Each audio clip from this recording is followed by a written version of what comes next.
Producercrate, boy.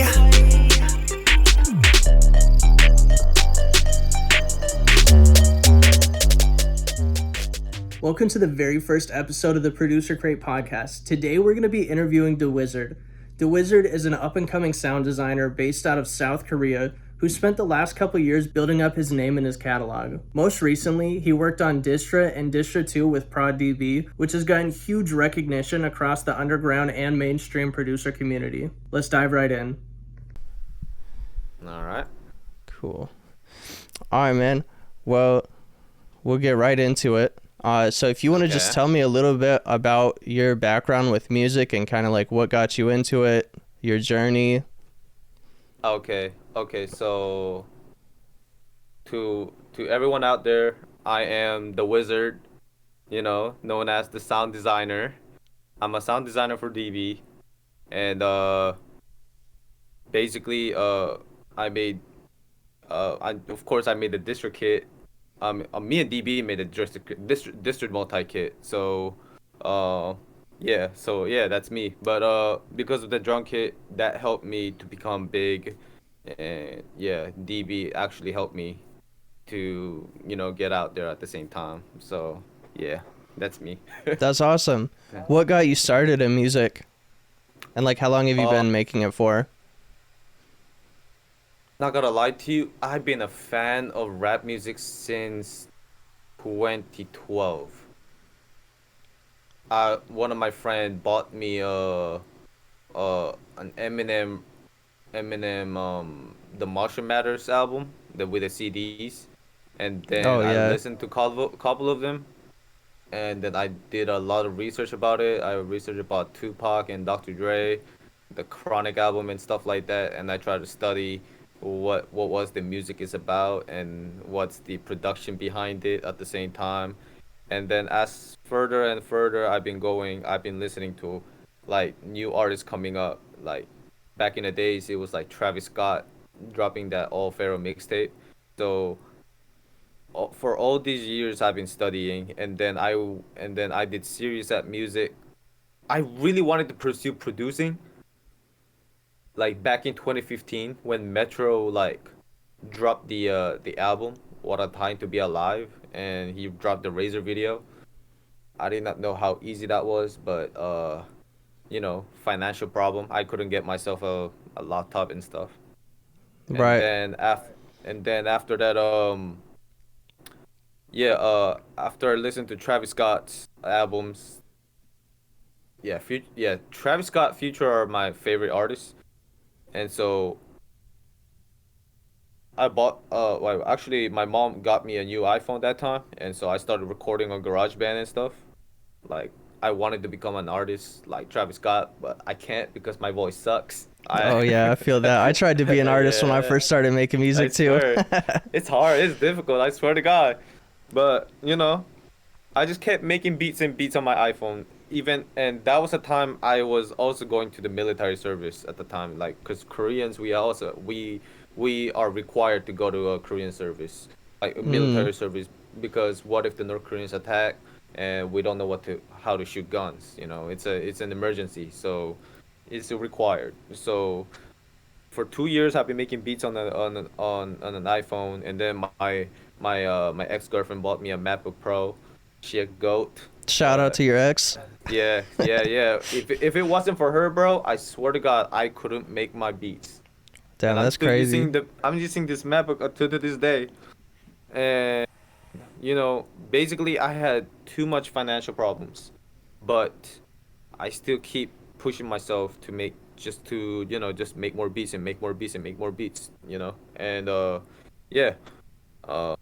until now, I don't have an interface. Not gonna lie to you guys, but yeah. Yeah, I remember you telling me that when we called a few weeks ago. You were saying you just use your laptop and your headphones, right? And that's it? Yeah, I use this one audio headphones, and I'm still. You see, it's all band. Wait, can you see it? Oh, yeah, it's bandage. It's bandage. Yeah, it's still the grind. But hopefully, I'm getting a new laptop by next month.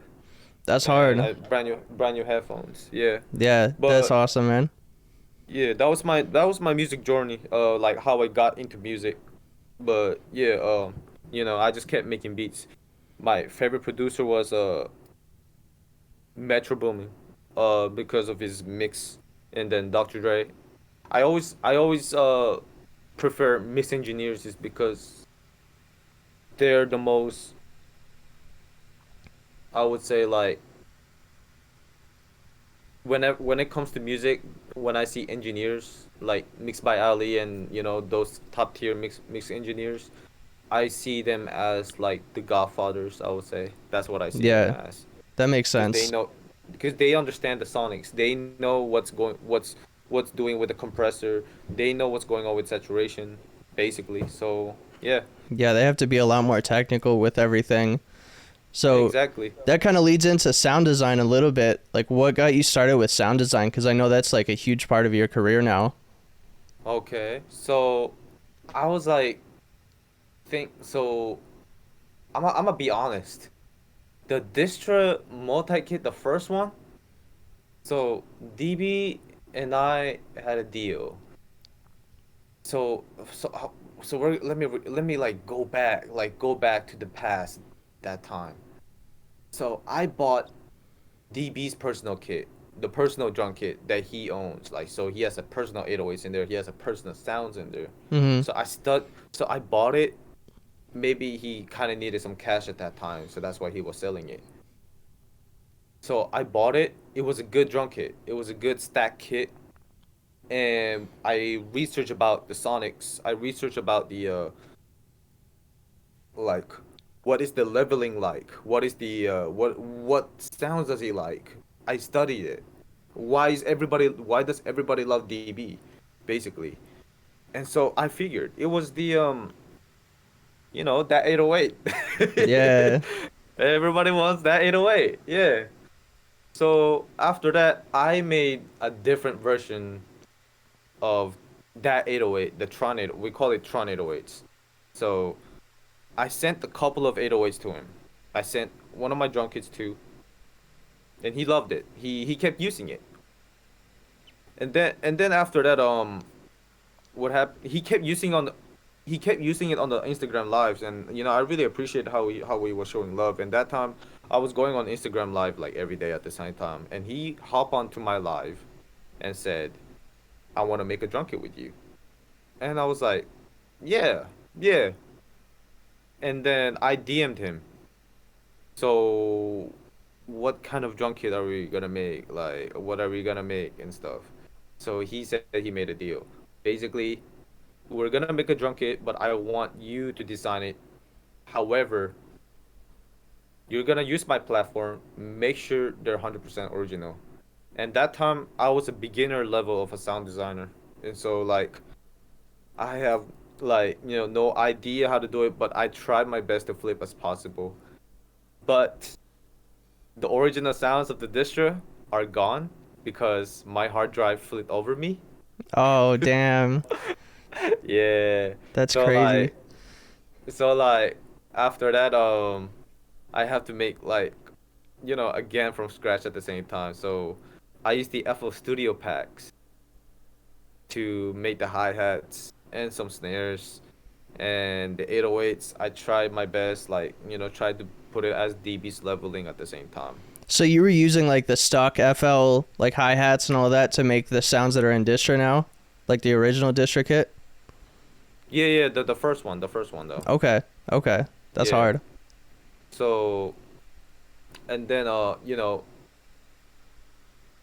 at first I made until to porta banks, but I asked other people, do you guys think that I should add expand banks? Cause the more I figure this way, the more the sounds that I give, the more and the cheaper it is, the more marketing is good for everybody. Right. So if you give them more stuff while it's cheap, people will love it. Of course, it's gonna be hard working for you, but you know what can you do? Like, if you want to earn money, right? Yeah, So absolutely. so I did as my best as like I did my best as like possible. Like, I put porta banks, expand banks, what, uh, midis, melody midis, one shots, and drum kits in there. and yeah, people loved it at the same time. I tried my best to be original as possible, to not ruin DB's platform at the same time. I don't want other people to say like, oh wait, you recycled the sound DB, and DBs don't want to blame it on me. I don't want that, serious business to happen. Right, yeah, for sure. Yeah. So, yeah, that's how it was back then. And then after that, some of the big producers like Twisted Genius, Dirty Rock, and Now Waves. Who else? Actually, many producers, they followed me and stuff, and so yeah, I kind of felt appreciated that I'm on this platform too. And shout out to DB, he's one of my best brother.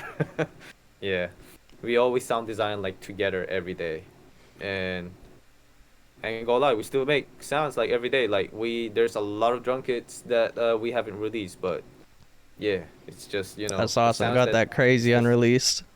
Yeah, it's that sounds that you should keep sometimes. Like if it's too much to give it out, but if it's if it's ready to give it out, then we just like ready to give it out at the same time. That's for what sure. we do at the same time. That's cool. So that must have been a lot of pressure with like the first Distra kit being like one of your first drum kits. Have you done a lot of drum sound design before that, or was that kind of like your first like real like drum kit that you did?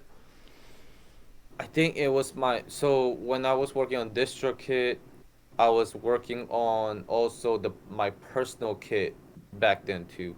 So I made 2 drum kits at that time.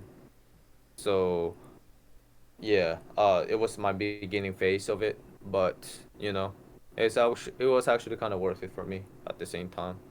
Yeah, that's And then cool.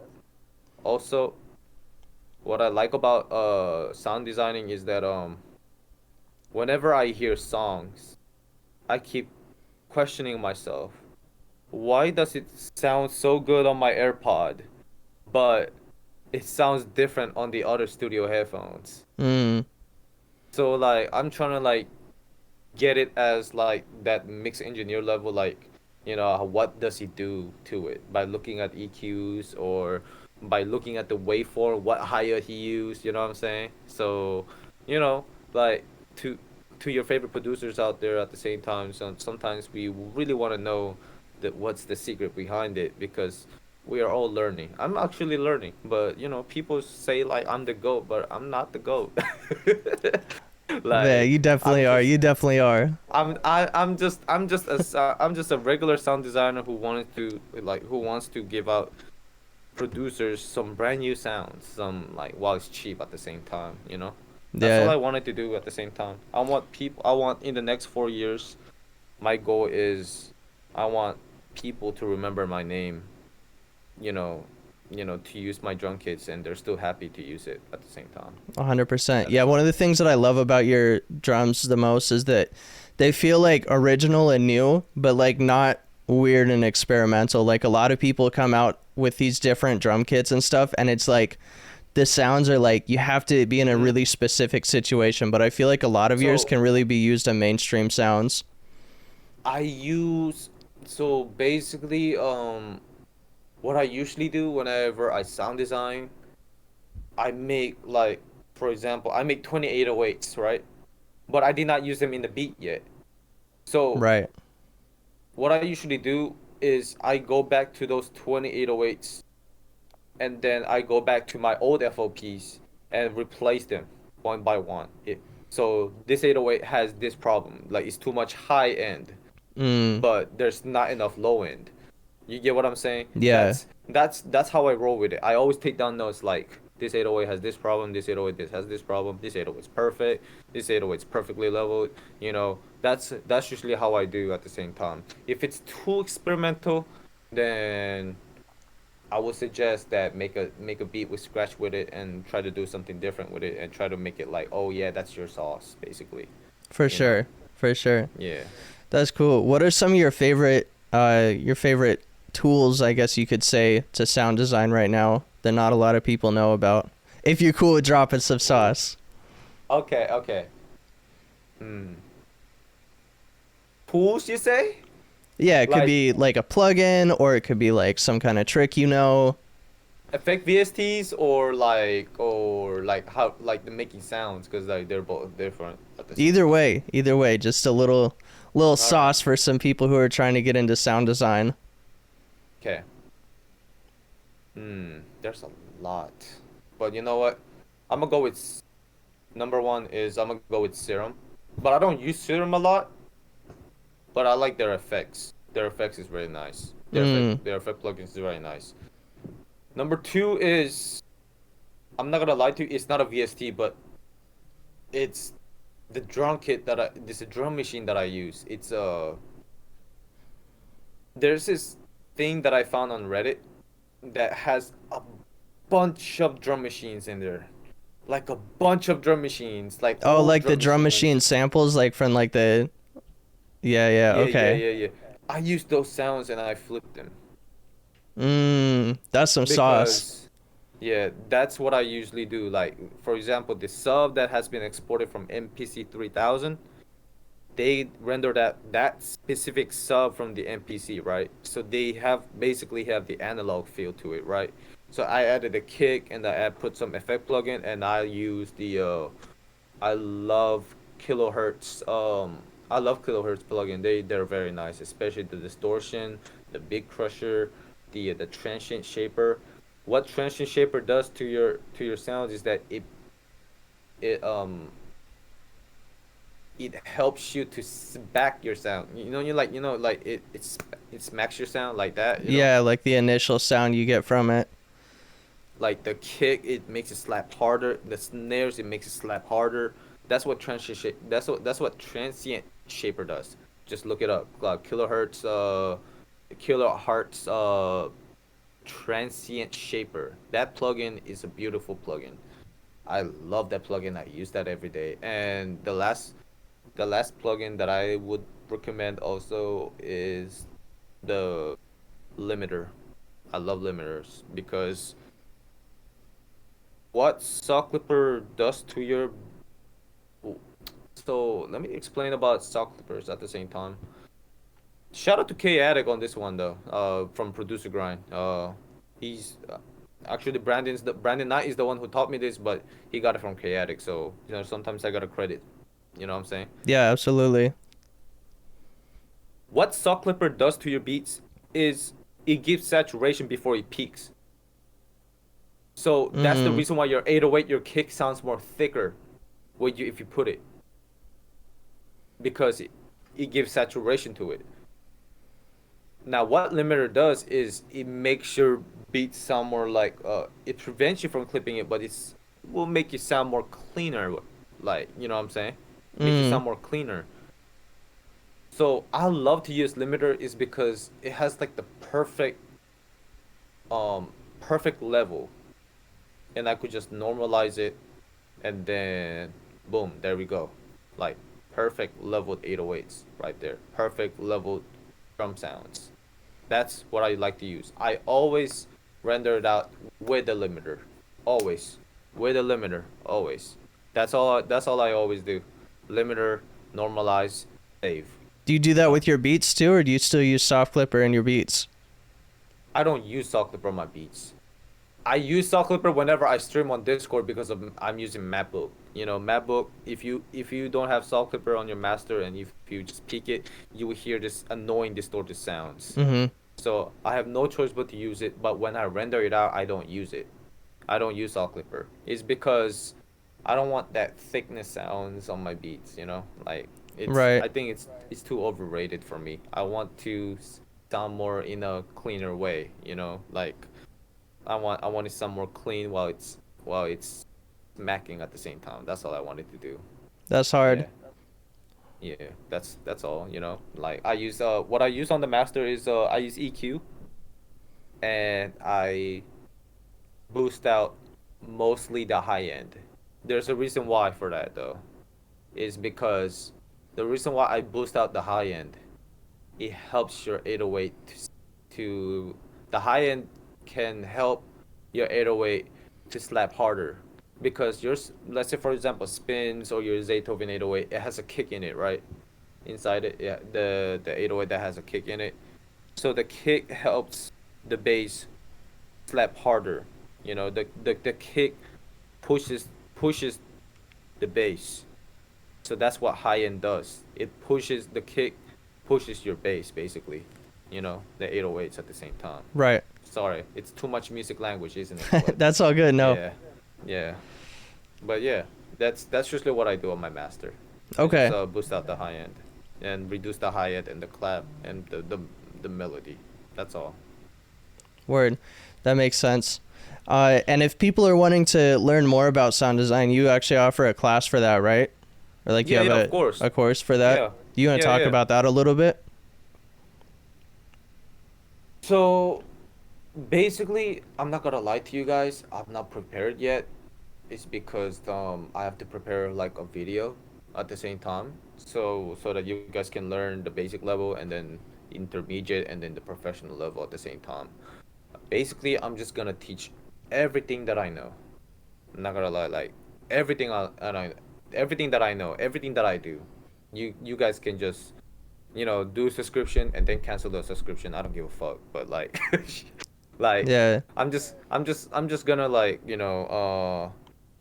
I'm just gonna teach everything what I do on the Edison, what I do on like what I do when the 808 looks like this, what I do when the hi-hat looks like this, what I do, basically everything at the same time. That's what I've been doing, you know. Yeah, Just definitely. getting it prepared so that students can just watch the video and follow through. Cool. Do you have any other kits on the way right now, or like any ones that are like kind of coming up in the future that we should know about? I know you just dropped that Sauce Portal kit. That one was super fire. Man, I really appreciate that. Yeah, VRX and I did that one. Who else? So I got a kit coming up with DB. Tronaholics. Oh, already know that's gonna slap. Yeah, Tronaholics. The second one.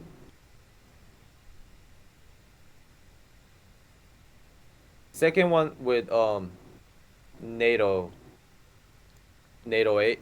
We're gonna make something like a high fashion used for high fashion music drum kits basically. Okay, what do you mean by that? Like when the models walk in and you know what the beat sounds like. Okay. Yeah. The third one is Mash of the Flesh Chapter 2 with Brandon Knight. Mm-hmm. Don't worry. I'm gonna sound design it on my Windows laptop, and it's gonna be more. Yeah, it's gonna be more harder than the first one, of course. The fourth one. Damn, fourth one though. I got a lot of drunkies to work on. Not gonna lie. Oh yeah, the fourth one. TNTXD with the wizard. Hopefully. Okay. I'm still, like getting. Okay. I'm still getting a communication from him, but I hope that releases stuff like like we don't know yet. That's TBA. That's TBA to be announced. Or, for sure. Yeah, yeah. But yeah, that is all. Yeah, that's awesome. So following the like all the clout that you've gotten from Distra and Distra 2 and like all these kits coming out, what would you see yourself doing like in the next couple years? Like what are your long-term goals right now? Wow, I'm not gonna lie to you. I think placements is cool and that stuff too.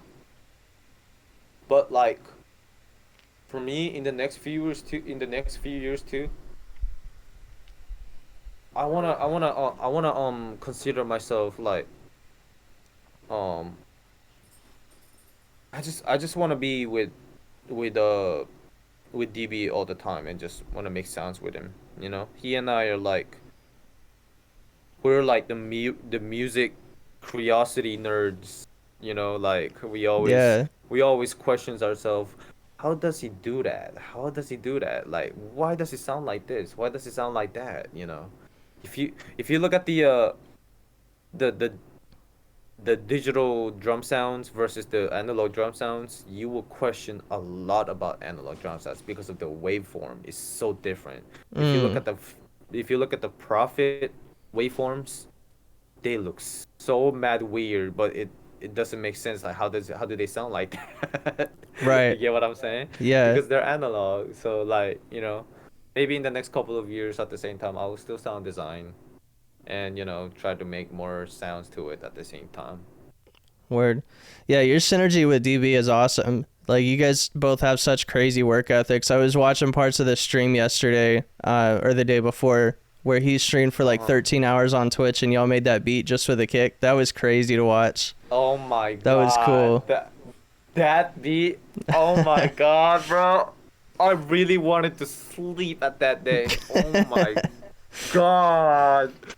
So like, me as a producer, and the sound designer at the same time, I need to like, if you're networking, you gotta stay up if you want that opportunity at the same time.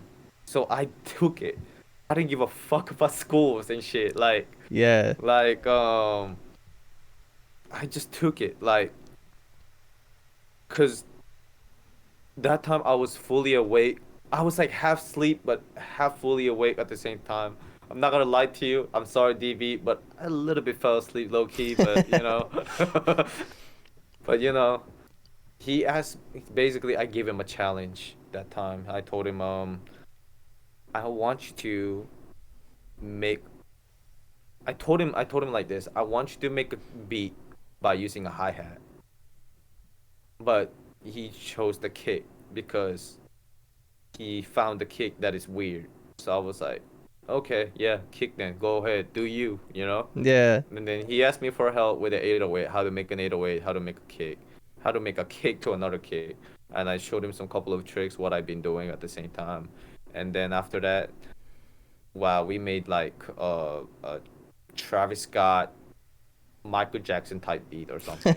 And it took us 7 hours to make it on that one single beat. 7 hours in a single beat is crazy. I have never done that. Yeah, that was wild. I started watching the stream. I just like clicked on it. I didn't see like the time or anything on Twitch. I was just watching and I was like, I saw the intro where he was just, getting everybody in the stream and everything. And then I started scrolling a little bit and like so much was changing. And I looked at the time. I was like, oh my God, this dude really streamed for 13 hours straight. Like, that's crazy. Oh my God. Like, how do you do that? I think because like DB's a football player. So, if you be a football player, basic football player, well, not all, but like mostly, but they do have a strong mentality. So I think that's because that's what pushes him to to be more of streaming more at the same time, which is crazy. Yeah, it's that discipline. Yeah, because I have never seen anyone do that. Yeah, except for Rio. Shout out Rio. Oh yeah, shout out to Rio though. But like, because like, I swear to God, if I cannot like, I usually spend my beat in an hour. That's usually what I do, like 1 hour, 2 hours. But 13 hours? How? How do you do that? Yeah, that's crazy. Like, I'll be streaming sometimes and I'll just think like, oh man, I'm just gonna keep streaming until I feel like I can't. And I'll be like 5 hours in and I'll be like, man. Yeah, exactly. Getting tired. Like, how do you do that? Like, I really wanted to ask DB that question. How do you do that? How do you do it? Like, yeah. I feel like a lot of the time, the guys with that much work ethic and discipline just don't really have an answer for that question either. It's just like, it just feels natural to them. Like, that's their biggest priority, Yeah, exactly. That's true. Yeah, that's true. But I also don't think that everybody really needs to be, having like a 12-hour straight session. Like, I think a lot of times people see the guys who are doing that and think like they're going to fall off if they don't do that kind of thing. But there's definitely a balance to have between, just making one beat and calling it a day and, a 12-hour stream. Yeah, I cannot do 13 hours or 12-hour stream. Like, I can only do streams for like, 3 hours or 2 hours, but not 12 hours or 13 hours. I'll be like, I need my brain break. I need my brain to rest off. For sure. Oh, you know what? I wanted to give this message to the community out there at the same time. It's okay to recycle drum kits because you're inspired by it, But what I really wanted to tell them is, please flip them. Yeah, make it Please your make it own. sound more different. Yeah, yeah, yeah. Like, I mean, it's all the love that you wanted to use our sound, right? But like, what I really wanted to tell them is challenge yourself, you know? Because what I saw someone who said something about on a DV live, he said, nobody can duplicate greatness, man. Nobody can duplicate Yeah, greatness. And yeah, so, you know, basically be yourself, you know? Don't let the mirror judge you. Just do you. 100%. That's a great Yeah. message. Yeah, that's all I wanted to tell them. You know, don't try to ask for, you know, like the the secret stuff. We don't have the secret stuff. We already gave out secret stuff basically. Yeah. The secret stuff, the creativity will always comes by accidents. Yeah. Yeah, facts. I feel Yeah. like that's so true in so many different aspects of production. Like not even Yo, just sound Stafford, design. have you ever did you sound design most of the kits, right? Did you sound designing For which ones? the drum kits that you've been released? Yeah, the drum kits that I put out, I Okay. did. Yeah. So let me ask you a question. Remember the first sounds that you ever do you remember the first sounds that you ever sound design? Yeah. Do they sound don't they sound harder than the new ones? Be honest. I think it really depends on the situation, but yeah, I could probably say they do. 'Cause like I feel like most of my first sound designs are more harder than the the new one. Not gonna lie. Like You I know, like I was both just new thinking ones. about that the other day when it comes to beats. Like, I think it's really a creativity thing. I really think it is, because I was Yeah, listening yeah. to, I was probably a couple months ago, I was listening to some of my first beats that I ever put out on SoundCloud.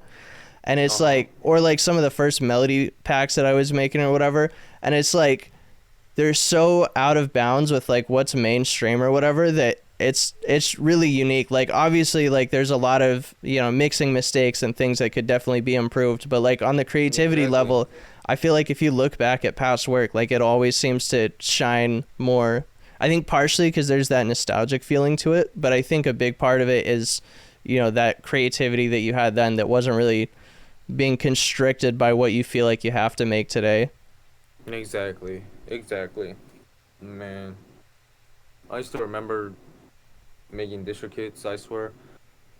For 2 weeks, I couldn't sleep for 2 weeks, and DB just kept telling me, "We got this, bro. We got this." And like that time, I swear, like my mom was sick, and I have to stay up all night just to make some sounds while watching over her at the same time. You know what I'm Mm, saying? And I ain't gonna lie, I had no tables too. I didn't have I didn't have a computer chair. I just had the chair, just normal chair, and I treat my bed as my table. So I have to slouch all day that's wild. to make it. Yeah. That's still how it And is now. no, not right now, Okay, cause I I was gonna got say you got that Disher money I now. yeah, I got the district money now. So like, you know what I'm saying? Yeah, we up. Yeah. That's Hell hard yeah. though. Like I love your come up story. I love that, you know, it really shines on, you know, you don't need a bunch of shit when you first start out. Man, Like people are everybody always talking everybody about that. everybody got their own grind, bro. Everybody, got their own story at the same time. Everybody making their own movies. That's why, 100%. they gotta grind. It's better than doing nothing. Yeah, Always. absolutely. You come up from anything for sure. Yeah, that's right. Also, another Uh, question I wanted to ask you, by the way, before I forget, if producers were stocks, who would you invest in right now, other than DB? Because I know DB would be number one for you. producers were stocks. Who would I invest in?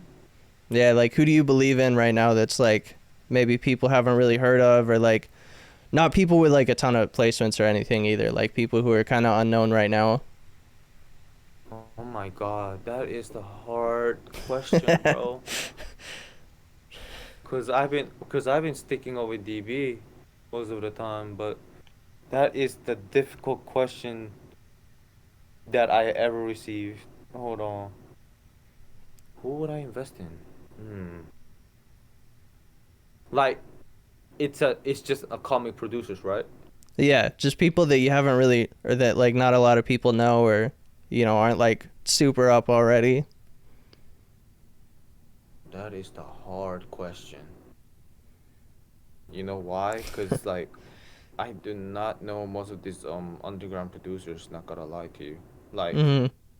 I mean, since of course, you know what? Come to think of it, I just love trap music. I love like the Memphis style trap music. Wait, hold on. Let me see. That is a good question. Oh, you know what? I would invest myself with Tory Montana. Tory Tory Montana. Montana and Now Waves. Okay.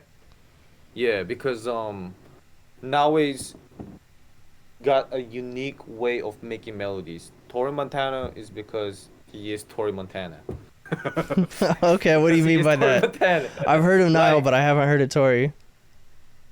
Tory is so like he's so low key but hard. Like I don't know. Like it's the thing in him, bro. Like he's mysterious low key, but like he's I want to know more about his sound, like, you know what I'm saying? Like, Those mysterious producers always be the hardest. Like the ones who have like one color on their profile picture. They have like exactly. Sound Alchemist in their bio or some shit, and they just drop the Exactly. craziest snippets like every week. Yeah. And the third one,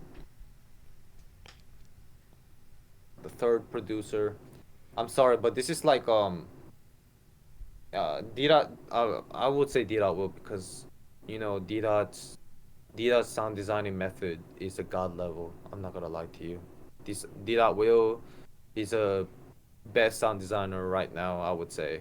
I mean, Really? of course, we got the OG B Weezy, but B Weezy did his thing now. So I wanna say D Dot Will. D Dot Will is his sound design is beautiful, I swear. His sonics is different, his mixing is different. I learned the limiter method. I learned from D Dot Will about that one. So, Okay. he's a great teacher at the same time, I taught him something, and he taught me this stuff too. He always tells me like, never tell anyone about this, and I'm like, yeah, I got you, I got you. I won't tell them everything, just a couple of things. Just a little bit. Yeah, just a little bit. There's always a limit. Freedom is always a limit, always. 100%. Yeah. So yeah, those three are my top producers that I would pick for for investments and stuff. That's hard. Yeah, I gotta look more into D. Will's sound design. I didn't know he was crazy like that. Love it. Like, you will feel like, how would I use this sound, and he will show you, this is how I use the sound. Yeah. It's not like he's scamming everybody. There's a reason of that sound. But yeah. That's hard. Yeah. So, yeah, triple beams. Well, of course we have our own sound too, but all of us. Is that like your collective? It's not my collective, it's D. Will's collective. Okay. So I joined there is because of sound design too, but also I'm making triple beam melodies, triple beam drums. So we are all sound designers. So if you guys like original sounds, please, look up triple beam members out there. I know D Mark is on there, Kira is on there, well, Thriller Beats is on there, and me and Brandon, we also sound design. Rod is a sound designer also. Dara is a sound designer also. Prod Dara from Darkspins. He's a really good sound designer also. All of us we all sound design in Triple Beam. That's what we do. That's hard. Yeah, because we want to be 100% original at the same time. Yeah, that's awesome. Yeah, that is all. That is all I'm gonna say. Cool, man. Cool. Well, yeah, I think that's about all I had for you. Okay. Any Gotcha. closing statements? Any last things? Any closing statements? My drunk kits are not a scam. Real. Can confirm. Yeah, can confirm. Come on now. My drunk kits are not a scam. Like, come on. Neither will that Scam. sound design course either. Like, I know a lot of people in the producer community get scared when they hear the word course, but you know, it just depends on it depends on the person for real. I will always make sure the video is leveled. Like, there's level, beginner level, intermediate level, and pro level. And once you pay the money, I'll give you the video, and you can just share that out, or you know, or just keep it to yourself at the same time. I don't pretty mind at all. Yeah. Word. That is all. Cool, man. Well, I appreciate your time. Appreciate you dropping all these gems. Of course, just doing my job. Oh, yeah. All right. Until next time, bro. Okay, got you, brother.